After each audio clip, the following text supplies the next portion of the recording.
อันดับต่อไปขอเชิญทานพบกับเรื่องราวที่เป็นมหัศจรรย์ให้ได้หัวข้อไขปริศนาความเป็นมาการก่อสร้างปราสาทหินวัดภู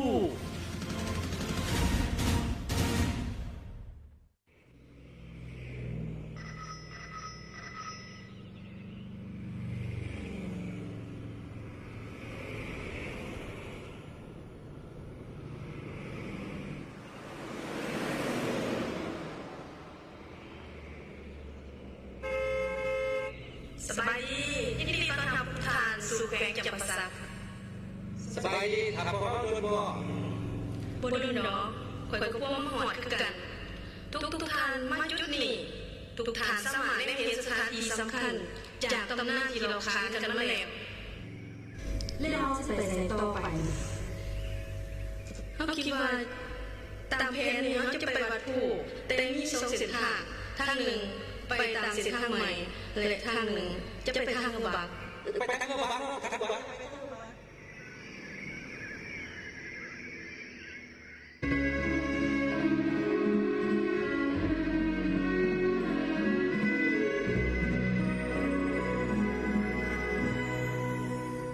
กรุงภาษายิวัดภูเป็นสถานที่ศักดิ์สิทธิ์โดดเด่นทางด้านศิลปะสถาปัตยกรรมและสมบูรณ์ไปด้วยองค์ประกอบต่างๆทางธรรมศาสตร์อันมีภูเขาเปรียบเสมือนสวรรค์ทงเทียนเปรียบเสมือนลูกมนุษย์และในแม่น้ำโขงเปรียบเสมือนมหาสมุทรอ้อมหอบตามความเชื่อของการกำเนิดจักรวาลของศาสนาฮินดูเมื่อในเทศมันจึงสร้างปราสาทหินขึ้นมาในสถานที่แห่งนี้แม่นทั้งที่บริเวณพื้นที่ในดินแดนลาโหยแสนที่ห่วงใยในสารทานเบิ่งไปตะพูนจอมผู้ที่สูงเด่นตั้งอยู่ข้างหลังผู้ตามที่เขาได้เห็นอยู่น่ะถือเป็นเรื่องขาโดยธรรมศาสตร์เป็นตัวแทนแห่งภาคศิวะวัตรีมิสือเทวนิกาผู้ก่อสร้างตัวเมืองผู้ลูกเศรษฐะอยู่ทางทิศตะวันออกของผู้ติดกับฝั่งแม่น้ำคลอง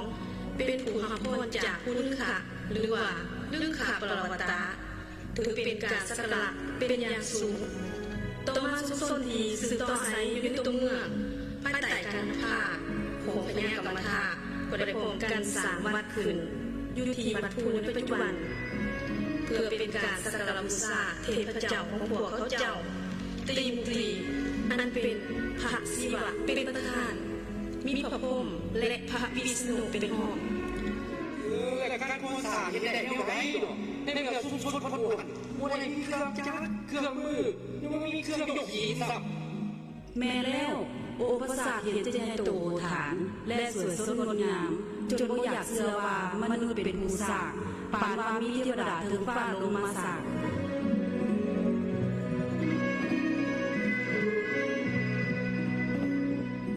ด้วยอัศนียภาพประกอบกับเพศชาจึงก่อให้เกิดความผาดเพียรและงามและความอดทนให้ปราสาทหินแห่งนี้ก่อสร้างและสำเร็จดังประสงค์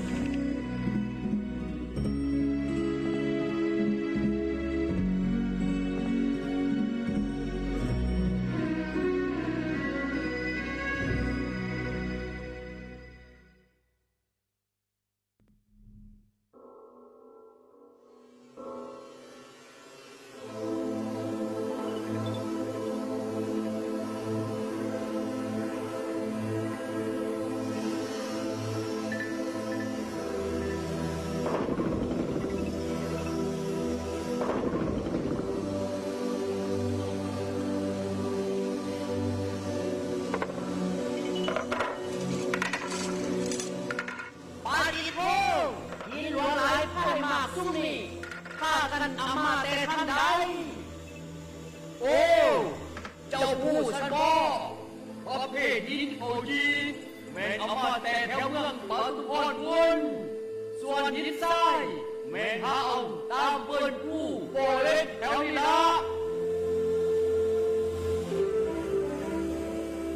ในการก่อสร้างปราสาทหินวัดภูของซุ้มชนหมู่ฮานในครั้งโบราณกาลนั้น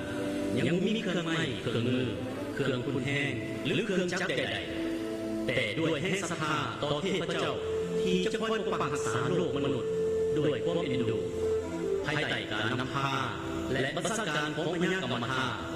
สาวเมืองเหล่านั้นจึงช่วยกันตัดหินจากแหล่งหินด้วยซิวและค้อนตอกช่วยกันลากจูงด้วยล่อเกวียนโดยใส่แห้งของมนุษย์และสัตว์เพื่อจะนำหินเข้าสู่จุดก่อสร้างช่วยกันยกหินขึ้นวางซ่อนกันนับหมื่นนับแสนก่อนบรรดาสร้างที่มีฝีมือก็จะช่วยกันแกะสลักหินเพื่อให้เกิดลวดลายที่สวยงามซึ่งทั้งหมดนี้ต้องใส่ความอดทนและความภาคเพียรเป็นเลิศ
เสื้อที่นึงก้อนหินขาดหินต้องมาทับเรือนของมันเลย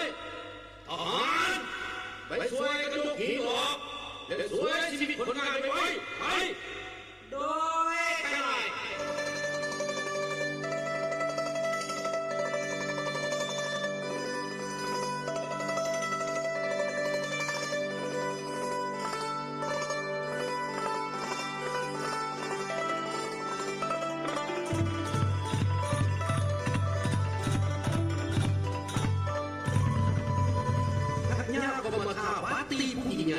เวลานี้ผู้แกะสลักของตรีบุตรีได้ทำเรียบร้อยแล้วขอซื้อทอดพระเนตรเถิดพระองค์เจ้า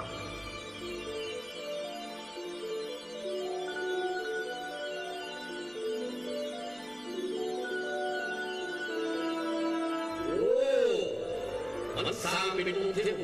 ที่สง่างามหาบ่ดีบ่ได้สมแล้วที่จะเป็นสิ่งศักดิ์สิทธิ์ให้พวกเราได้สักการะบูชาความดีทั้งหมดนี้เป็นเพราะศรัทธาของพวกเขาความอดทนภาคเพียรพยายามของพวกเจ้าหมดทุกคนและเขาขอประกาศอาสาหินเหล่านี้จะเป็นสถานที่ศักดิ์สิทธิ์และคู่ควรแก่การสักการะของดินแดนแห่งนี้ตลอดไป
เ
ป็นจะได้ทุกทานเมื่อพวกทานได้รับรู้เรื่องเล่าของการสร้างภาษาฮีบัดผู้แห่งนี้แล้ว พวกน้องภาคภูมิใจกับบรรพชนของผู้นี้ที่ได้สร้างสิ่งบ่งบอกถึงความมีอารยธรรม ไม่แล้วว่าภาคภูมิใจหลายถ้าแม่เจ้าเป็นคนที่ซุ่มซ่อนโบราณสมัยนั้นจ้าจะไปเฮ็ดพวกเขาบ่ได้ จะพูดได้จังได๋ถ้าเขาเป็นคนเหล่านั้นค่อยๆกันเลย โอ้ยการเพิ่นก็บ่เชื่อ ว่าแต่ว่าตอนนี้ที่พวกน้องยางมาถึงนี่น้องเห็นป้ายปากทางไปหูนาศิลามันแม่นหยัง โอ้มันก็เป็นเรื่องเล่าของนางสิดายอดยิ่งผู้เสียสละเพื่อความอยู่รอดของศาสตร์บ้านเมือง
เป็นความปรารถนาของเจ้าธรรมศาสตร์กว้างป่ายอมจะยากมนุษย์แต่กว้างคำตัวนี้พัดเขามาหามนุษย์ข้าน้อยยากว่าจะเป็นพวกผีปีศาจหรือพญายาปลอมตัวมาหลอกเขาจะแท้ๆ เจ้าอย่าบอกรู้เลยนึกว่าเจ้าย่านบ่ โอ้ทุนหัวเอ้ยก็เถียงกันพญาจะไปจับพวกคนนั้นมาเจ้าไปเรียกเด็กพญาหลวงเองพวกเจ้าเข้าไปเหสีให้ดีไปคนเดียว โอ้ยขน่อย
แต่อยาก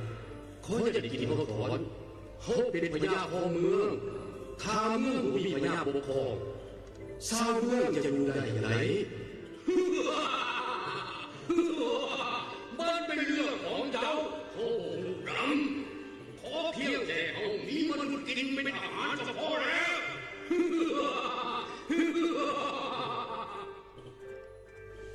เอาอย่างนี้เขาให้สัญญาคือจะส่งมนุษย์ให้เจ้ากินวันละคนดีเขาจะต้องไปหาเหยื่อบนอื่นอีกดีเขาจะสร้างหอไว้ที่ดินผู้แล้วก็จะส่งคนไปให้เจ้ากินแต่ละมือดีหลายถ้าเจ้าเห็นตามสัญญาเขาจะทำลายบ้านเมืองของเจ้าให้หมดเกลี้ยงจ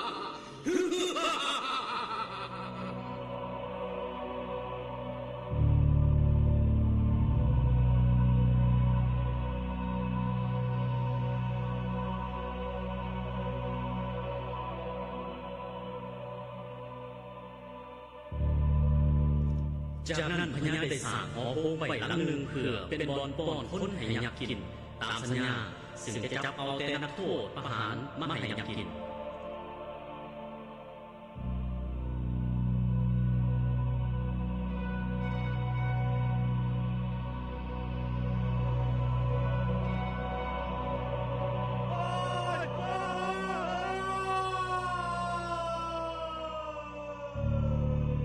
การเวลาผ่านไป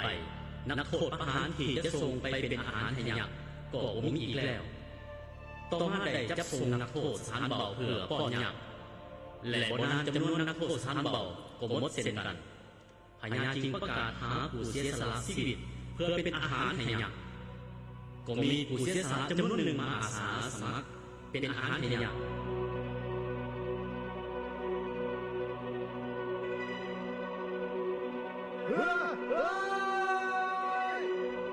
ในที่สุดอาสาสมัครผู้เสียสละชีวิตก็หมดเมื่อบ่มีอาหารให้ยักษ์จึงเดือดร้อนถึงพญาถ้ามีคนไปป้อนเป็นอาหารให้กับยักษ์บ้านเมืองจะถูกยักษ์ทำลายเสียหายพญาได้ต้องว่าต้องได้เหตุการณ์จับสละถ้าถือคนไหนคนนั้นต้องเสียสละให้ยักษ์กิน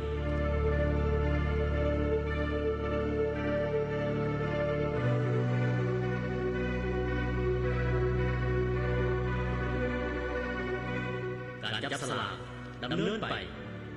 ผู้คนที่จับสลากถือก็ปฏิบัติตามต่อมาวันหนึ่งพญาถือจับสลากได้พระองค์ได้ใจตองว่าถึงตนจะเป็นกษัตริย์ผู้มีอำนาจแต่ก็ต้องรักษาสัจจะคือต้องปฏิบัติตามที่ได้ตกลงเอาไว้จึงได้เรียกมเหสีและนางสีดาผู้เป็นลูกสาวมาหาตนเพื่อกล่าวอำลา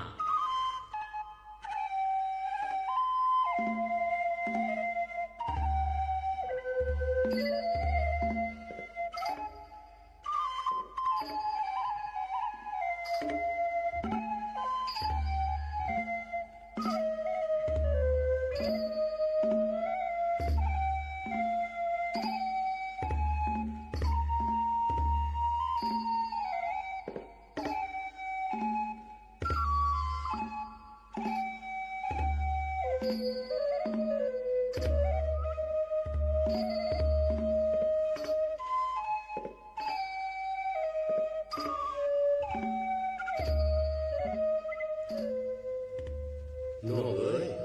มื้ออื่นพญาต้องไปเป็นอาหารกับยักษ์แล้วขอให้น้องพาลูกศิดานี้ไปเป็นคนอื่นเพื่อความปลอดภัยถอน พระองค์น้องเฮ็ดแบบนั้นบ่ได้ดอกมันเป็นเพราะความโง่ของน้องเพราะความโลภของน้องที่ได้กวางคำมาเลี้ยงจนเกิดความเดือดร้อนถึงมื้ออื่นน้องยังจะอาสาไปเป็นอาหารให้กับยักษ์เองเสด็จพ่อเสด็จแม่ท่านทั้งสองเป็นผู้ปกครองบ้านเมืองถ้าขาดพระองค์ให้ดูแลบ้านเมืองดูแลไฟฟ้าประชากรลูกก็จะกลายเป็นคนอันตรายต่อพ่อต่อแม่ลูกขออาสาสมัครไปเป็นอาหารให้กันนะขอให้พ่อกับแม่พาไฟฟ้าประชากรนี้ไปอยู่บนอื่นถอน ลูกศิดาพ่อกับแม่บ่ยอมหรอก ขอให้พ่อกับแม่สู้ลูกศิดาลูกตั้งใจไว้แล้วให้กับเปลี่ยนความตั้งใจของลูกบ่ได้ดอกลูกศิดาเจ้าสร้างเป็นลูกที่เสียสละ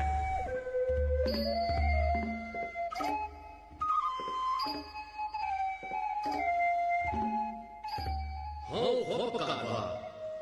ใครสามารถฆ่ายักษ์ตัวนี้ได้เฮาจะยกนางสีดาให้เป็นเมียและจะยกสมบัติให้ครึ่งหนึ่ง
ในคืนแห่งการเสียสละของนางสีดาขณะรอถ่าให้ยักษ์กินนั้นได้มีข้าวขัดน้ำจากสวนอินายาอยู่ดินผู้ยอดไว้ทาแตงเคิงเดินผ่านมาและได้ยินเสียงห้องไห้ของนางสีดา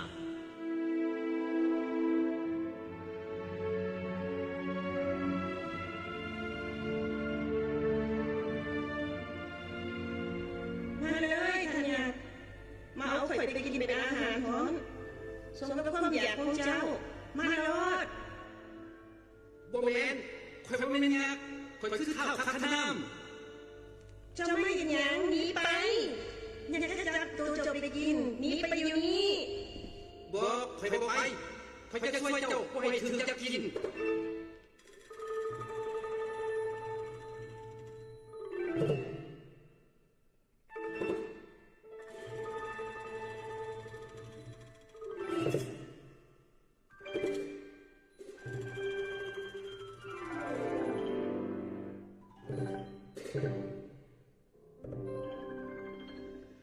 ท้าวคันห้ามตกตะลึงซึ้งใจในความงดงามของนางสีดา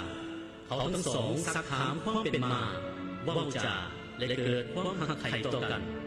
นางสีดาได้ตัดสนพากระซับพัดหรือผาเบียงของตนให้เป็นที่ระลึกแก่คันนามเพราะหนึ่งเสมอว่าตนจะต้องตายในเวลาอันใกล้นี้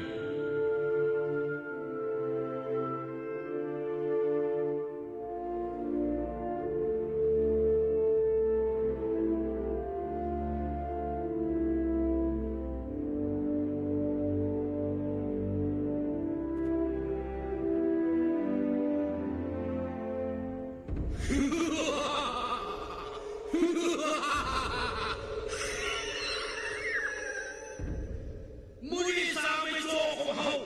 ผ่านมามีคนมาให้กินเพียงคนเดียวมาวันนี้มีคนมาให้กินป่าเดียว2 คนมาให้กินเฉยมาเข้ามาของยักษ์เจ้าเห็นความเดือดร้อนกับชาวบ้านชาวเมือง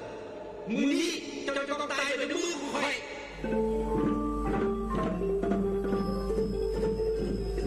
ท้าวคันนามได้เข้าต่อสู้กับยักษ์ด้วยความอาถรรพ์โดยบริยานว่าอำนาจของยักษ์สงครามการต่อสู้ระหว่างมนุษย์กับยักษ์ได้ดำเนินอยู่ทางภาคพื้นดินและอากาศในที่สุดท้าวคันนามได้ลงโทษยักษ์ผู้ดื้อด้านด้วยการใส่ดาบกระสิตัดคอยักษ์พากระเด็นไปอยู่แคมป์หนองยา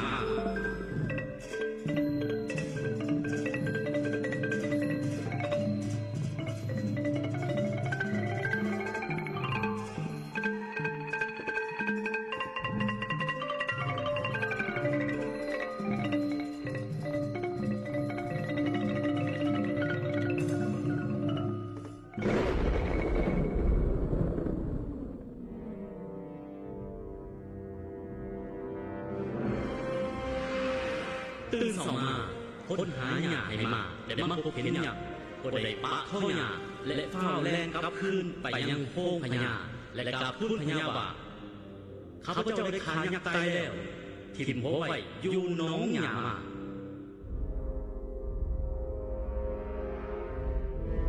ท่านพ่อพญาข้าน้อยได้ฆ่ายักษ์ตายตอนนี้ข้าน้อยได้ตัดหัวยักษ์ตายไปแค่หนองหญ้ามาขอเชิญพญาไปชมทอดพระเนตรแม่นบ่พระเสนาท่านเห็นหัวยักษ์ที่ชายคนที่พาไว้แค่หนองหญ้ามาแม่นบ่โดยก็น้อยข้าน้อยเห็นหัวยักษ์ที่แค่หนองหญ้ามาถ้าเป็นแบบนั้น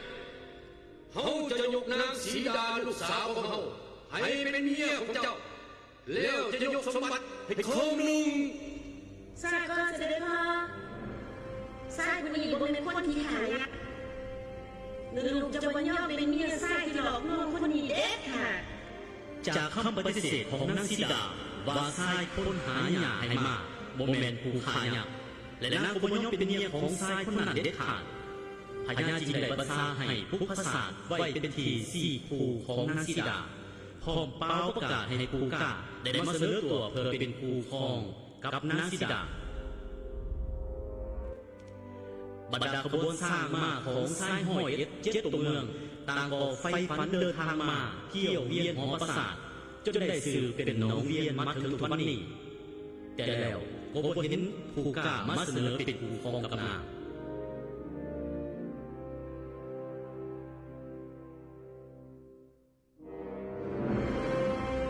ฝ่ายพญาเมืองผู้ว่ายังเหลือเพียงไส้กำพร้าอยู่กับย่าจำสวนจึงแต่งเสนาไปนำตัวให้นางสีดา4 ผู้แต่ท้าวคันนามได้ปฏิเสธที่จะอย่างมาพญาจึงได้สร้างและสารลดคำไปเกยเอา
สิดาแนมเห็นนางสิดาก็ชี้แจงแสดงหลักฐานให้บิดาของตนรับทราบว่าแม่นชายผู้ขายักษ์โดยให้ชายคนนั้นนำเอาส่วนผาเลียงที่นางตัดให้ในคืนนั้นมาแปะเข้ากัน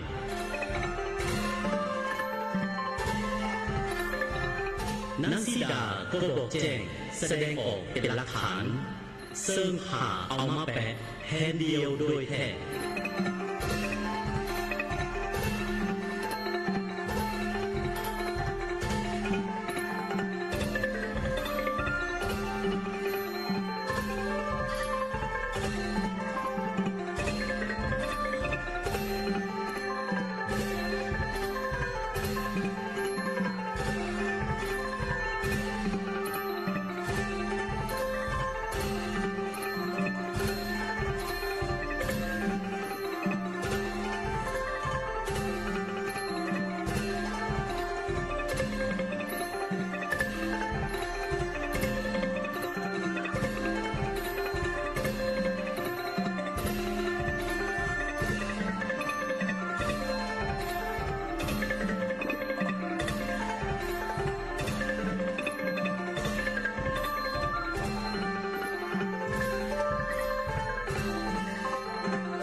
และเห็นหยาบใหญ่สุดหลังไหลโฮมซึ่งสงสัยเสิงหารผู้โตตามตีตานเฮ็ดให้มวลมันหายไว้สิว่าหมุดหมอดเข็นโขดหายขาเกียงสบายเข่าทั่วเมืองเสียงสลองกองกองระนาดมาบุรีปีคุยแค่ขับขานสื่อสงสัยกาปวงประสาสุดหมอกเนื่องน่านมวลซืนเหมือนดังคลื่นเทพื้นอันรุ่นแจกส่งแสงนั่นแล้ว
บรรดา